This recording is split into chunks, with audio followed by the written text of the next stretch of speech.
There's a question that Christians need to ask themselves as it relates to the church. It's a simple question, straightforward question. Should Christians engage our culture in moral issues that go contrary to God's law? It's a very simple question. Seems straightforward, doesn't it? And the answer seems to be, of course, Pastor, yet there is silence. Maybe I should say there is complicity from Christians on matters related to publicly accepted norms. And I think the silence is unfortunately deafening. So the question comes to us this morning, what do? Should we remain silent, keep our mouths closed, or should we speak up? Should we remain disengaged, or should we actively engage our culture in moral issues? One of the sad things that the church has fallen victim to is the belief that the topics that we are going to talk about today are political. They're not. They are clearly moral issues. And the church has a profound place of speaking to the issues of morality. And politicians are ill-equipped to do that.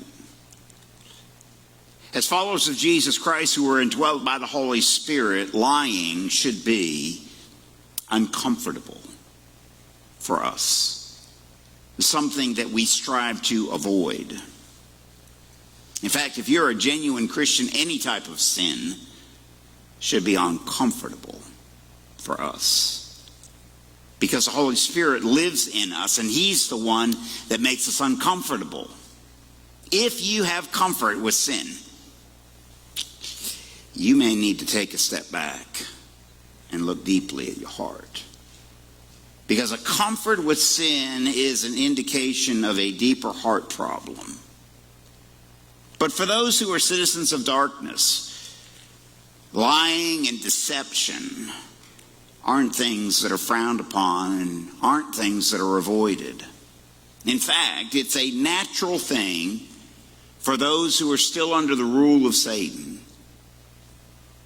to lie in order to accomplish what he wants. After all, he is the father of all lies. He is the great deceiver, and so it is natural for his children to lie. Alexander Solzhenitsyn, a Russian dissident, spoke out against the Russian gulags and the treatment of the Russians against their citizens. And he famously said this: "We know they are lying. They know they are lying. They know we know they are lying. We know they know we know they are lying. But they're still lying." I would contend this isn't just true in Russia in the days of Stalin.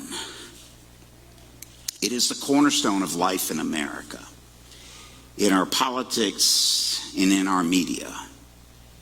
In his book, The Marketing of Evil, David Kaplan addressed the tactics used by the elites and by the pseudo-experts to accomplish their agendas, to transform and to change our country. Tactics that, if they were approached honestly and with truth, would never be embraced by the vast majority of people. It doesn't matter what the topic. You can go through the history and the litany of them. Gay rights, separation of church and state, sex and rebellion of our children, abortion on demand, no-fault divorce, and on and on and on. We have new ones. The sexualization of our children, the transing of our children, and on and on and on. We begin to see this litany of evil. And the marketers of evil will lie and will deceive and will bait and switch you and me in order to change laws to encourage evil, rather than promoting preservation of morality. We're seeing it more and more, aren't we? All over the place, especially with our politicians and with the media. The old adage is, if their mouth is moving, they're probably lying. And it's probably true, unfortunately. And it's so sad that there has to be an eye of skepticism with things that are being said nowadays.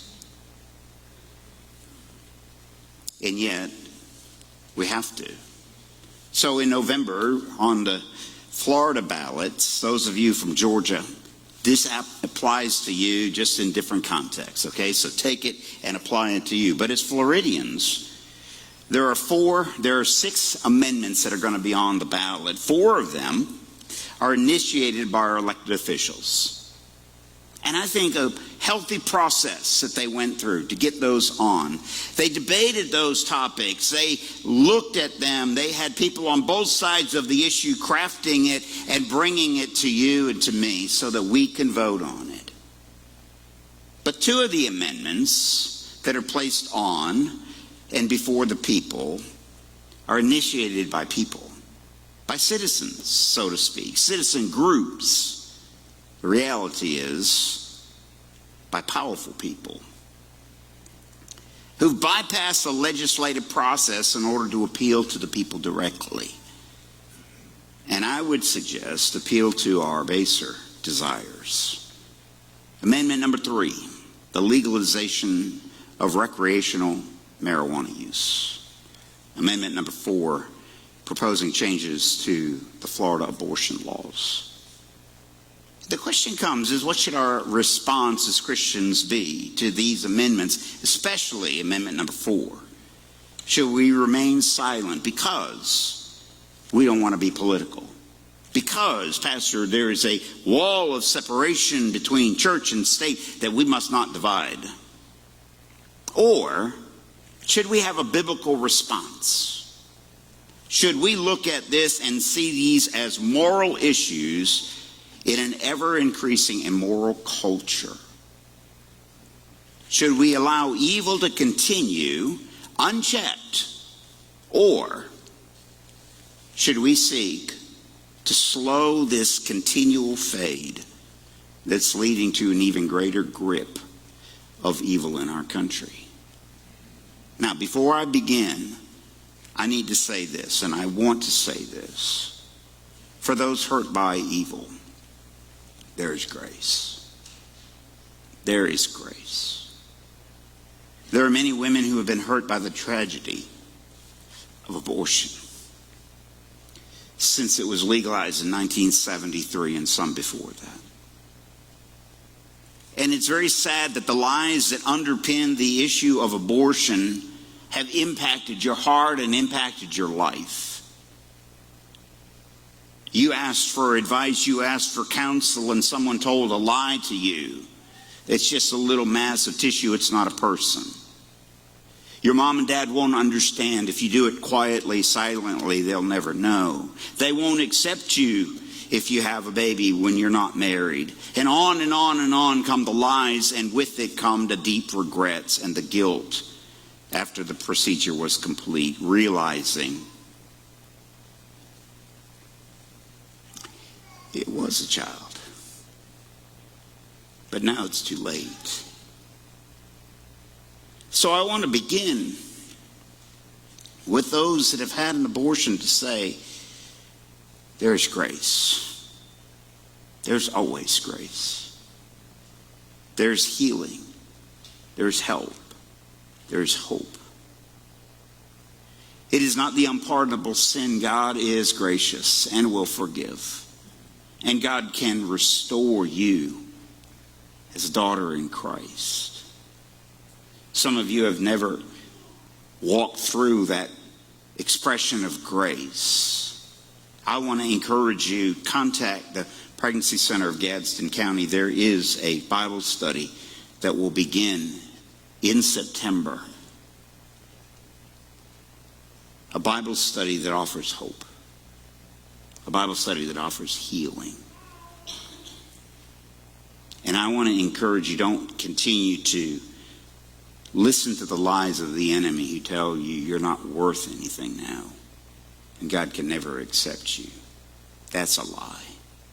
God's grace is available. And so I want you to hear that, because I am in no way condemning you.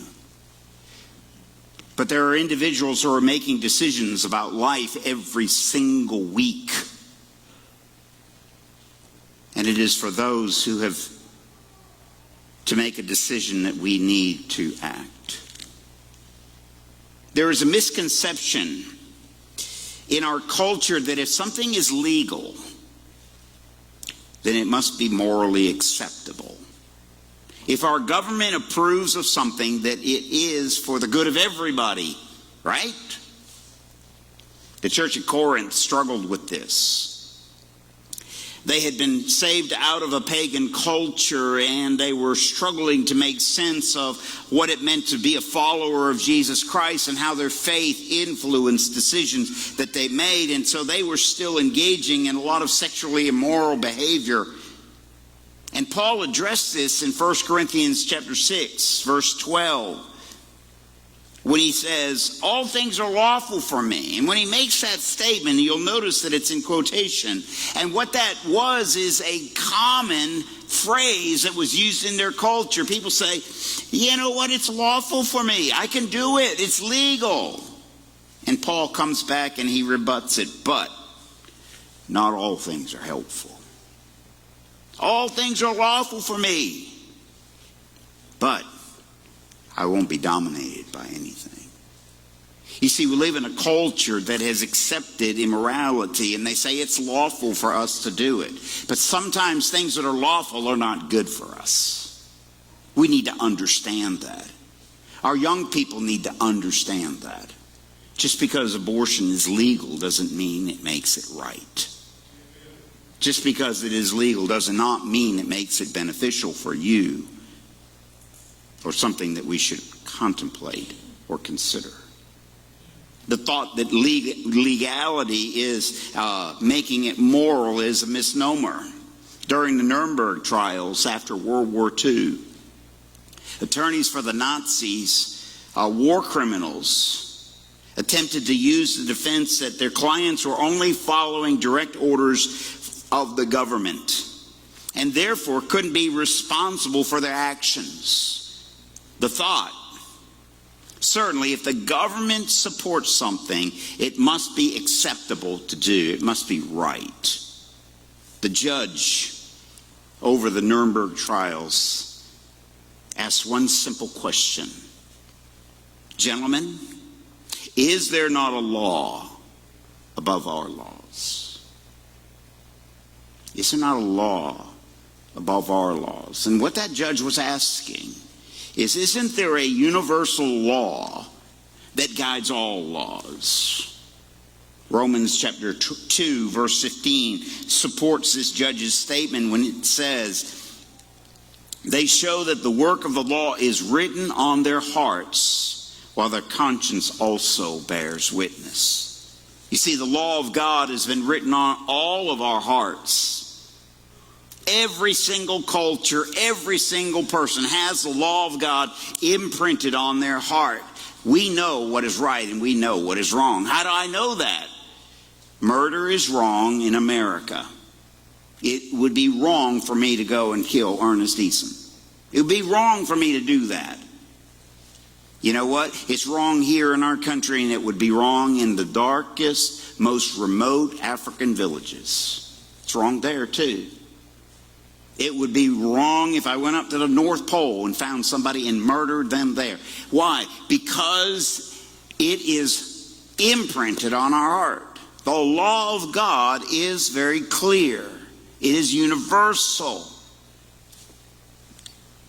Just because we don't acknowledge that doesn't remove it. Just because a culture doesn't acknowledge the universal law of God doesn't make it not true. It is still true. We look at the issues in Amendment number 4.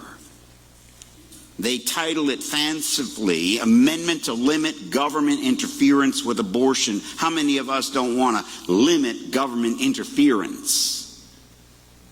Do you see the tactic already that is being used just simply by that statement? But we need to first acknowledge what has happened from the historical battle for the issue of abortion since the 1960s. From the infancy of the debate, the proponents of the abortion have not been forthright with the American people. Their advocacy of their position has always been with a sleight of hand, with a bit of deception. And I believe we need to approach this ballot initiative with that same amount of skepticism. You need to remember, the ballot that is before us and the amendment that is before us was not written by our legislature. It was written by advocates for the abortion industry. It was written intentionally to get it passed.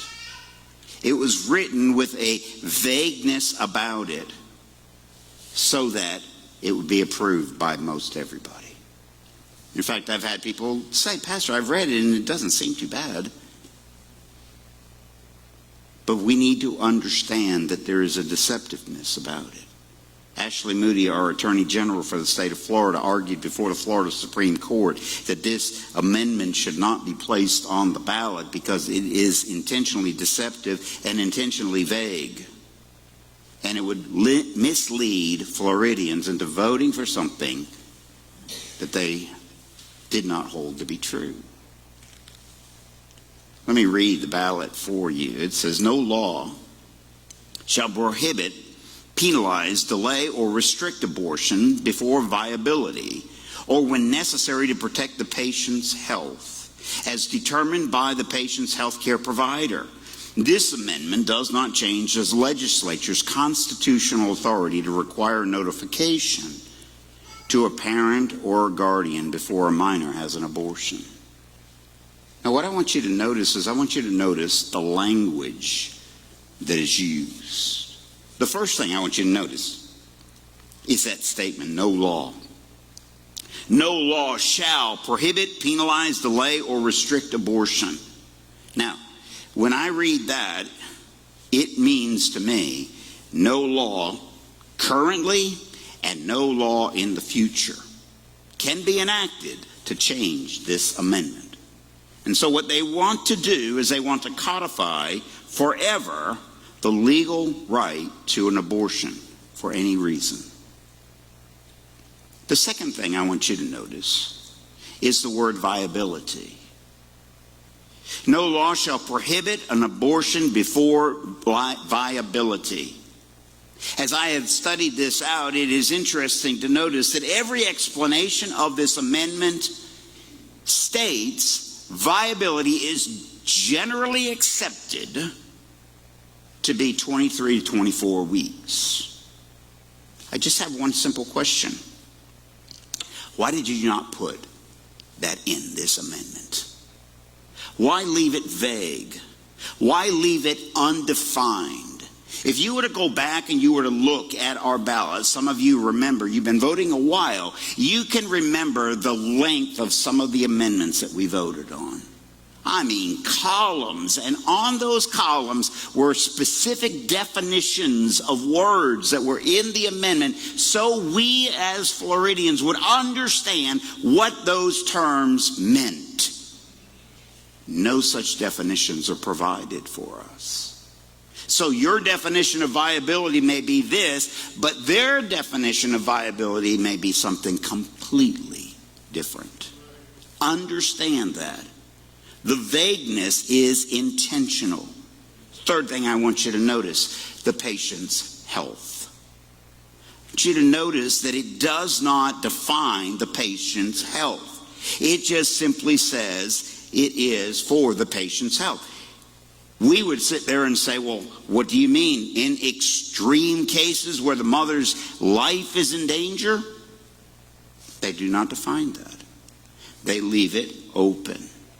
It very well could be the mother becomes tired of morning sickness. She says, I'm tired of being pregnant. That's a health issue.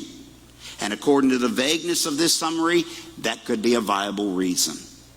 It could be mental anguish. I'm nervous about the baby being born. Well, that's a mental health issue.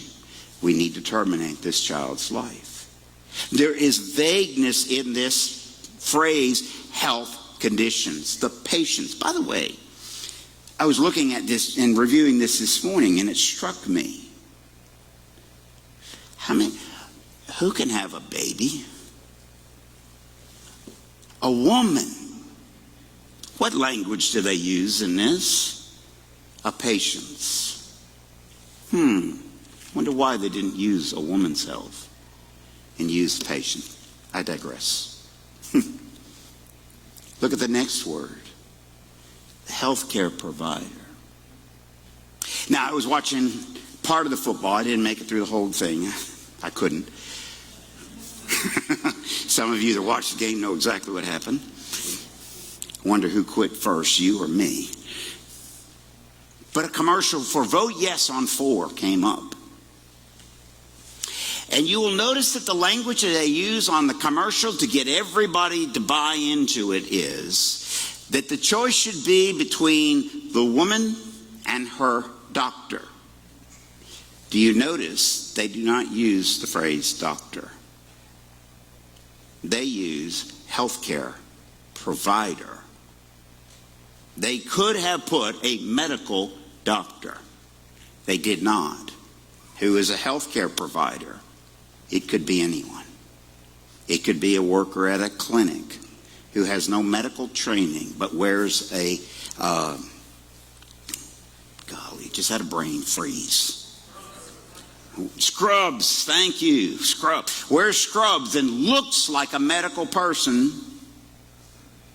but they're a healthcare provider. So a clinic worker at Planned Parenthood could give the advice to this woman. Based on my medical expertise, you should have an abortion. And it would be perfectly acceptable. The last one I want you to notice. Notification. Current law in the state of Florida says parental what? Consent. Do you notice there is a now change in that? It is no longer parental consent where you must have a written parental consent to have an abortion in the state of Florida, where we just call mama and let her know you're having an abortion. I looked this up. I wanted to make sure that I was going to speak truth. What about someone that wants to get their ears pierced or any other piercing?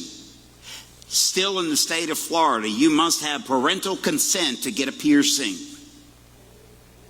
but not an abortion, which is a surgical procedure.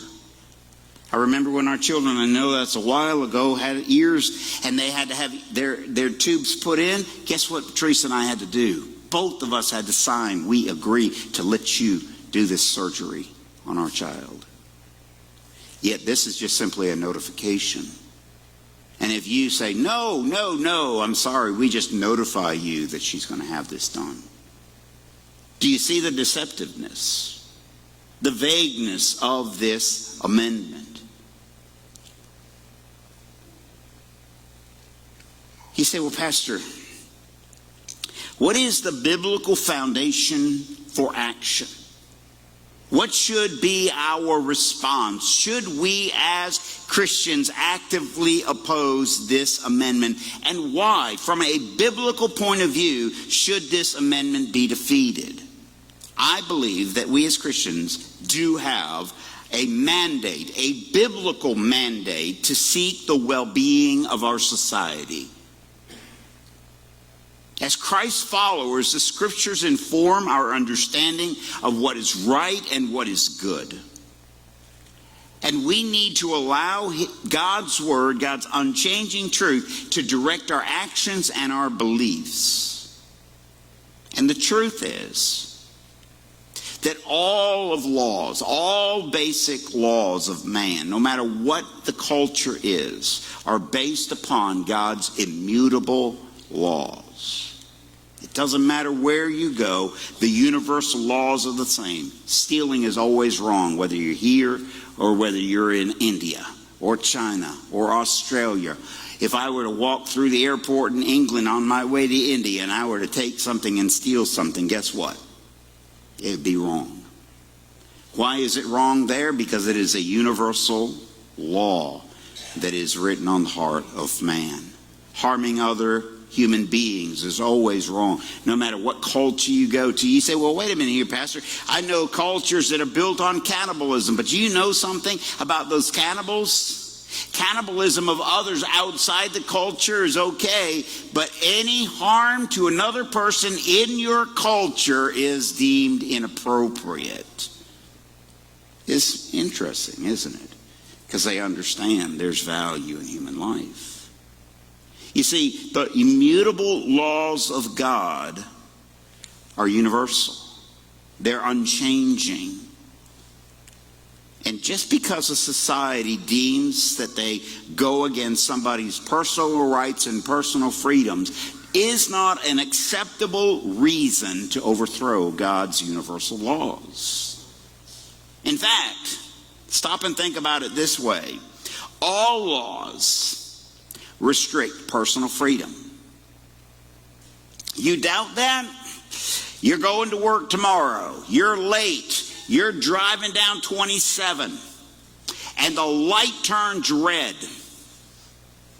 Your personal freedom right there is hindered by that red light. You say, I have the right to get to work and drive. No, your personal freedom is limited by our governing authorities to keep everyone else safe. It is for the good of everyone. And so when you stop and think about the abortion laws are for the good of everyone, not just that one person who has freedom and personal rights. Because oftentimes the right of the child is not even considered. Far too many Christians buy into this myth. And they've been duped into believing that, we need to be pacifists. We just need to kind of be gentle, Isn't that what Jesus teaches us? Be wise as a serpent and gentle as a dove in Matthew chapter 10, verse 16. Isn't that what he teaches? No, that's not what he teaches. But that's what they do. They twist. They twist it in order to take and misrepresent the truth in order to get their strategy of evil in place. In fact, in his book on the marketing of evil, Kaplan says that they skillfully are playing on our deep-felt national values of fairness, generosity, and tolerance to persuade us to embrace as enlightened and noble things that all previous generations since the founding of our country have regarded as grossly self-destructive and evil. They're playing on our emotions, they're playing on our feelings, they're playing on a desire to be kind and generous and tolerant of people, and all of a sudden, boom, they pull the rug right out from under us. And we allow something, and then they go in, and evil is all there. But I want you to notice what Jesus says in that statement. Behold, I am sending you where? Out among the wolves. So therefore, because you're going to the wolves, and what is a wolf? One who is trying to destroy. Be shrewd. Be shrewd as a serpent and as gentle or innocent as a dove. And when he says shrewd as a serpent, he's using this simile, and he's saying, like a serpent who is cunning, like a serpent who is discerning, like a serpent who is shrewd in his actions. You and I need to be calculated and thinking through truth and how truth applies to situations. But we need to be gentle as a dove, meaning we need to be innocent and pure. gentle as a dove, does not call for passivism, because he's sending us out among wolves. We need to be active. Another reason I believe that we need to speak up against this amendment is because Christians are called to be salt and light. In Matthew chapter 5, verses 13 to 16, he talks about both being salt of the earth and being the light of the world. And he says, no one lights a lamp and hides it under a bushel, but he lifts it up and lights it up so that everybody will what? See its light and benefit from it. What's salt do? In the biblical times, salt was used to preserve and to flavor. I want you to focus on that preservation. Meat will spoil if there's nothing that will preserve it. Now, we have the benefit of refrigeration nowadays. They didn't have that. So in order to preserve the meat, they had to put salt all around it in order to keep it from rotting. So therefore he says, oh, and you are the salt of the earth. You are the preservative in your culture. You are the one that is to call godliness to the forefront. You are the one that is to stand for morality when everything else is crumbling around you and immorality is gripping a hold of the culture that you live in. You are the salt of the earth. Do we have a mandate? I believe we do. I believe God's word calls us as followers of Jesus Christ to do something in the land that we live in. It's interesting to notice, if you were to read through in the Old Testament, the instructions that God gave to the Israelites when they went to Babylon. You know what he told them? He said, go there and pray for the prosperity and prosper and do good in that land so that that land will grow, so that it'll be a blessing to you as well as to them. There was an influence that the Israelites were to have upon Babylon, and Babylon was a pagan land. We have the same responsibility. Are we living in the pagan world right now? You better believe it. Okay, evil is running rampant. Do we just let it go to hell? No.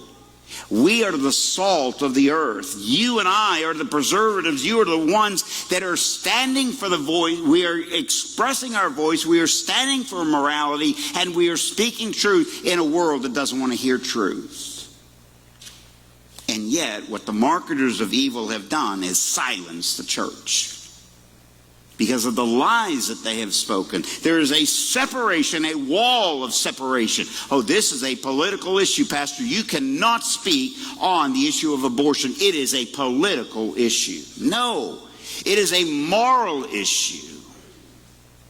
And it is something that we need to understand and we need to speak out against. We need to consider these two amendments, number 4. Particularly, but number 3 as well, as moral issues. Why do I say number 3 is a moral issue? Because it is going to negatively impact our community. It is going to negatively impact our families.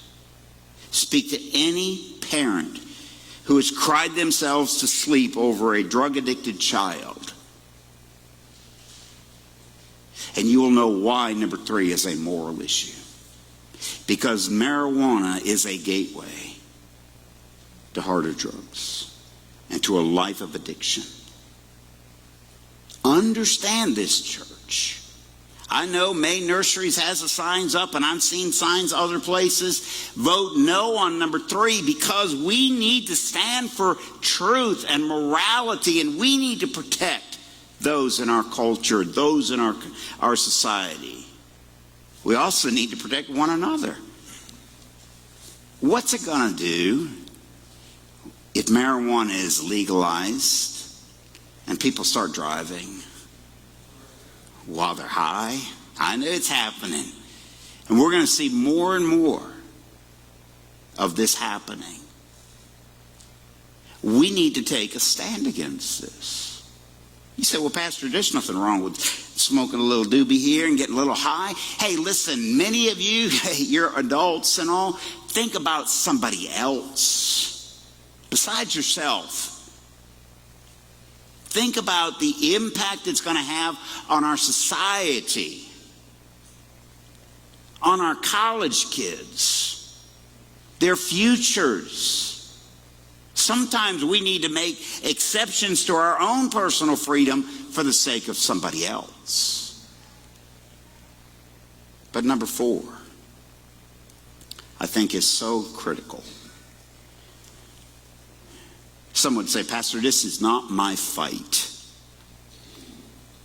Can I ask you a question? If God went into the voting booth, how would he vote?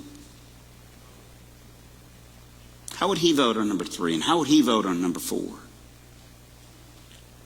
Would he approve of these amendments? Or do they violate his righteousness?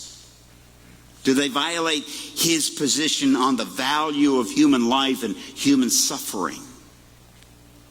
What would God's position be, Pastor? Well, I'm glad you asked. Think about this. Who is the giver of life and who is the one that determines when life should end? God alone. 1 Samuel chapter 2, verse 6, Lord brings death and makes alive. He brings down to the grave and he raises up. He's the one that determines when life begins and when life ends. Not only that, he is our creator from the moment of conception. Psalm 139, verses 13 to 16. For you formed my inward parts. You knit me together in my mother's womb. I praise you, for I am fearfully and wonderfully made.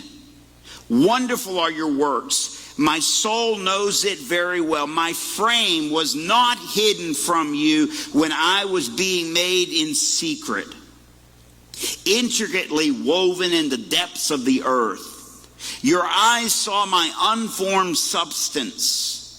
Your books were written, every one of them, the days that were formed for me, when as yet there was none of them. I want you to look at what he says. God knew me. He knew you while you were in your mother's womb. He knit you together purposefully. He made you perfectly. He created you and gave you life and knows the number of your days.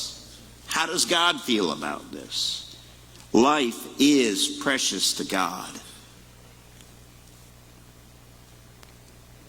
Because every human being has been stamped with the image of God upon them.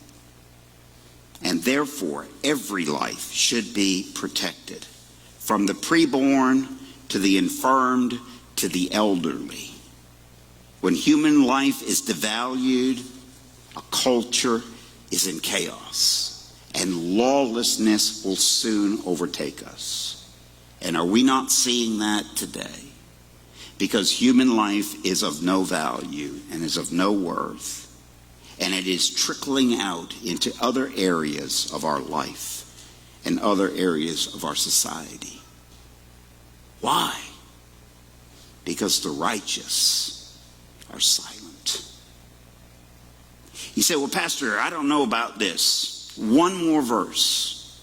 Matthew chapter 21. Verses 12 and 13. Jesus has come into Jerusalem on the donkey, the triumphal entry. Everybody is shouting, Hosanna to the Son of David. Hosanna, blessed be the King who comes in the name of the Lord. Hosanna. And Jesus gets off his donkey and he goes into the temple. And he sees an unrighteous act taking place. The exploitation of the worshipers. He sees people who are being taken advantage of, people who are being belittled, people who are being maligned, people who are being deceived by these money changers. Here they come. Oh, that sacrifice isn't acceptable. I have one over here that is perfect. It's been stamped. It's approved, but it's going to cost you. Here goes their sacrifice that they brought. Here comes the approved one.